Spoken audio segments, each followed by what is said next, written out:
Hey everyone, welcome to Maddox Show and Tell series and our latest installment.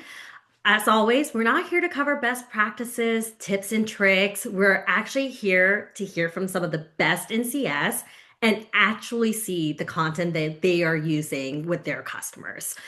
In this episode, we're super lucky to have Kim Yu, who's Strategic Customer Success Manager at BentoBox.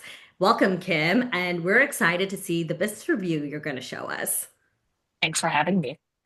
So Kim, if you don't mind just kicking us off and telling us a little bit about your experience and how you got to CS. So it's a very long-winded journey of working in restaurants actually prior to hospitality tech. So for context, I actually was managing restaurants for about 10 years in New York City. And, pandemic hit, and of course, it just really helps sort some priorities there. But I always knew I wanted to stay connected with hospitality and the industry. Really is where it feels the most familiar. Mhm. Um, and that's actually how I came about BentoBox. And I had always known that there was a lot of intertwined tech, and the customers actually are essentially who I would be working with. So, for example, was working for Union Square Play Group, if anyone is familiar with that New York base. And Union Square Hospitality Group is actually one of BentoBox's customers. Wow, full So circle moment. yeah. So I actually have been managing their accounts. So full circle moment. I was brought to this customer success opportunity, and before my current role, I was actually working in strategic onboarding. So in implementation and really building these websites for these hospitality groups, hotel groups, more VIP customers. And it's really been helping to develop this product knowledge for me Mhm. of the platform. So let me start from the back. So BentoBox actually builds websites for restaurants, and we've also grown to be a more all-in-one hospitality tech stack in the last few years. So not only do we host websites, but we also empower our customers with online ordering tools, online catering, events management. Um, so really what operators use day in, day out. Mhm. And since my onboarding role, I spent almost actually over a year in my current strategic customer success role. Mhm. And it's been really, it's been really interesting to see really both sides of the customer journey. So I like to say like onboarding is being part of curating the gift for someone's birthday, I love seeing them that. opening it like day of. Yeah. It's really like this like fun, positive moment. Mhm. And then it's you once you see the customer side of things, it's really like how is the user actually using the toy, that you open up on the birthday. It's really seeing how they're using it and also being a guide along the way. So being the voice of the customer is really my day to day.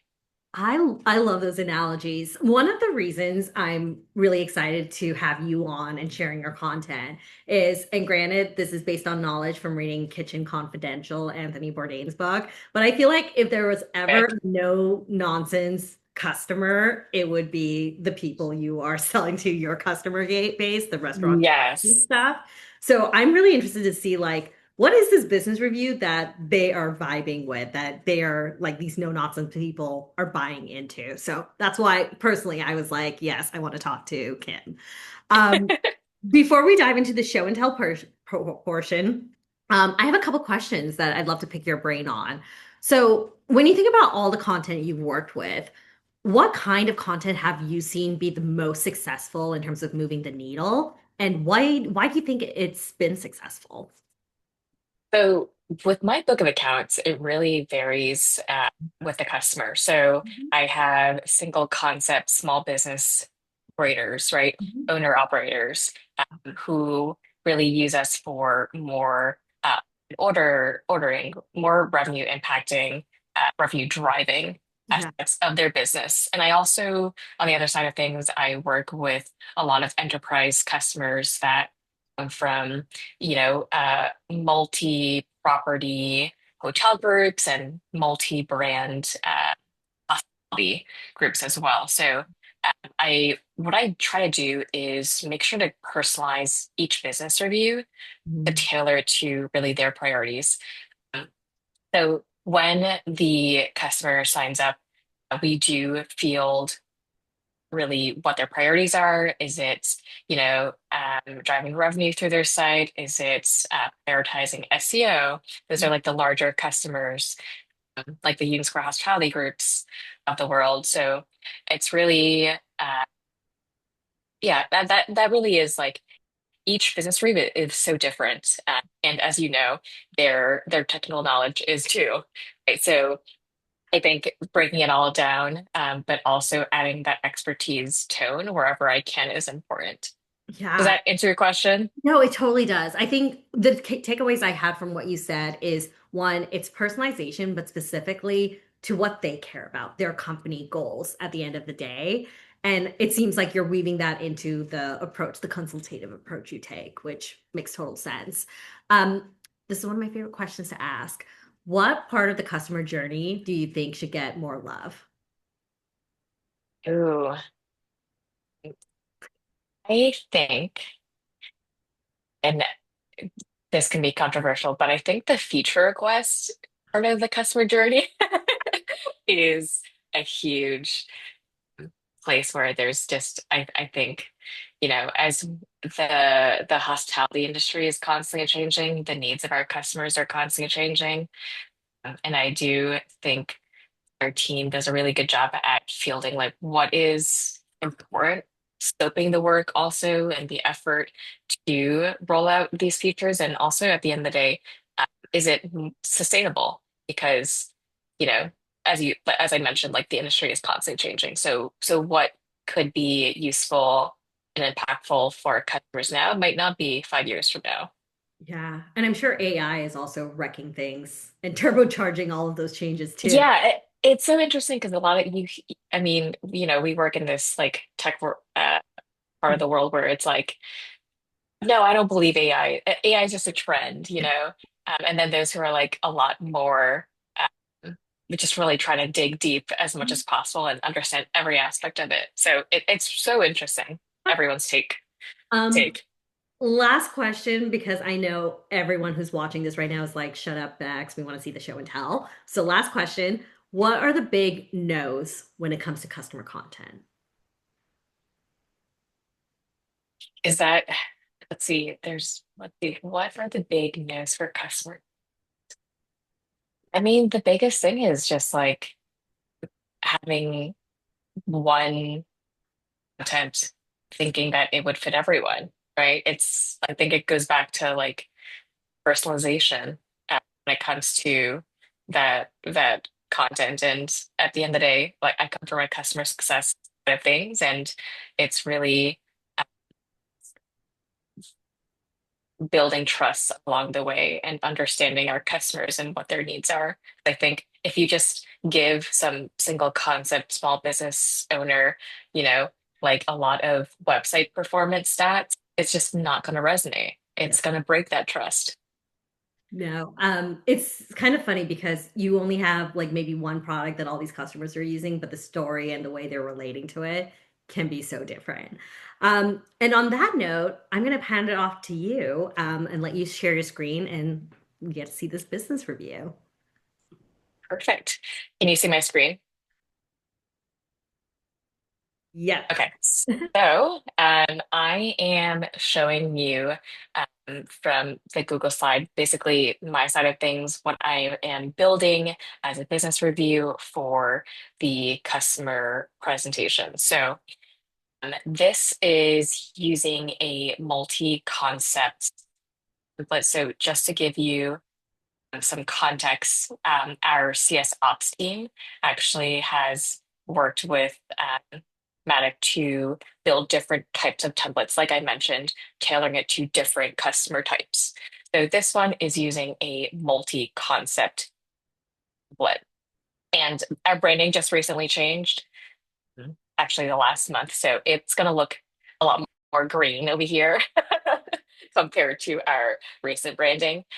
So this business review was delivered back in May. So it's been a couple months, but I also am excited to, oh no, this would be the perfect time for everything on my Chrome to restart. No, we got this. Sorry. No, no, we're good. We'll take a quick pause until your Chrome gets back. We're Okay, back. thanks. You got zoomed. My Chrome is updated. I've restored the pages. We're working with the best version here. So where I was going with this business review is that it was delivered back in May. So some of the branding looks a little bit different from the current template that we're using. It's our rebrand.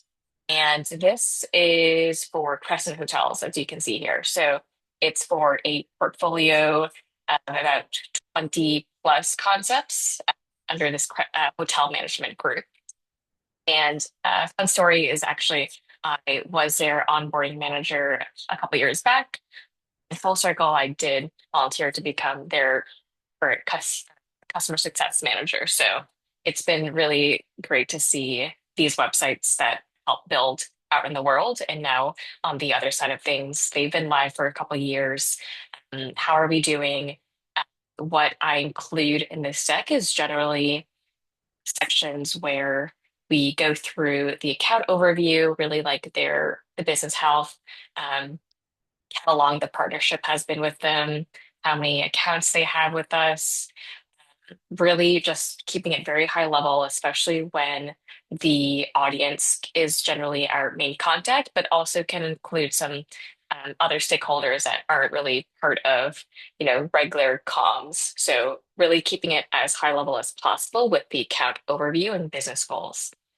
And then we go into key features and tools. So it is like new feature rollouts, any product enhancements we've put out recently, and what's been important, especially for these multi-concept larger hotel groups and restaurant groups, is SEO best practices because the contact is usually from the marketing team.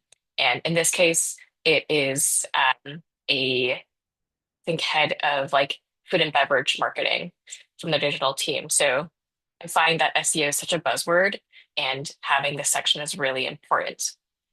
And then we also go through recommendations and expansion opportunities. So, based on a lot of the conversations I've had with the Crescent Hotel contact, I'll bring up some suggestions with add-ons, potential upgrades, but it's really meant to be a very organic conversation, really not trying to make this like a salesy, pitchy part of the presentation. And then, of course, opening it up to any QA and feedback towards the end of the review. And what I find is really important is not going by the deck, not sticking to the slides, right? I find that business reviews, especially when I started delivering them, you want to go through each slide because you put them together, you want to show all your work, and it just sounds like 1 hour of someone presenting. And how frustrating is that, right? When I'm a marketing person and I know I have a lot of access to this data, and I don't need you to be talking to me, right? So I jump around the deck, and what I do focus on is really the business goals and account overview, and then everything else is where I jump around. So just really quickly here, so we go through the primary goals. Again, this is nothing new. This is actually the primary goals are pulled from when the customer signs up and they've shared what their business goals had been with us. And it's just really aligning, like, are we still on the same page with this? Has anything changed since, you signed up 9 years ago with your first concept? So a lot of this dynamic content is really where I spend a lot of the time preparing the deck because again, this is where I get to personalize a lot of the data set and make sure that I'm telling a story here, and it's not just irrelevant, you know like 2% referrals are from Facebook, right? It's for a lot of like different customers, it's just not as, it just doesn't hit home. So I think using this snapshot slide is really important Mhm. because then we can go into the following slides where I'll be able to share more like actionable items and places where we can have more conversations from. And Um, I'll pause here, Bex. yeah, quick question. Like, what are some of the customer reactions to this slide? Like, is it more like questions? Do they hone in on a metric? Or, yeah, like, what do you usually see? It's a really good question because I what I think is important when we're really at like this account snapshot side is that none of this is surprising to the customer, right? Like they've had access to a lot of these stats at the concept or account level, but now we're seeing this from like, forest for the trees, this holistic portfolio view. So I think what this customer was really interested about was really like the unique visitors, and then this springboarded into a conversation of can we see what the unique visitors per day was like for each concept now. So I think I also like to collect these notes and make them, reference them for future business reviews. So again, I can continue tailoring this business review for future discussions.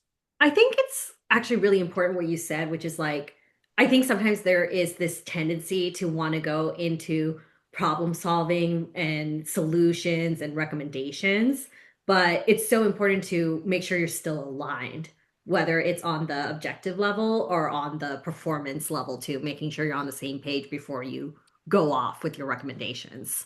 Yeah, no one, I know customer wants to be faced with this like Superman mentality. Like it's really keeping that business review at a very organic conversational level. And then the next few slides, it's really just again, here we are with all of the accounts across the portfolio. I find that the website insight section is really where we can get a bit more granular. So again, they do have access to this data set at the concept level, but across the board, seeing maybe the trends where certain sites are, more traffic than others. This is where can show this, but at the end of the day, it's at each slide, it's understanding like, is this surprising to you? Are there some, key takeaways that maybe you've seen on the Jay Parker site that might be different from, the Morel sites? And then we go by total site traffic by concept. As you can see, there are a lot of concepts they have with us. And then again, breaking down that snapshot into just a bit more granular data because we want to see really like the top device traffic by concept. And then we go through page views here, and that pretty much is the metric section of the business review.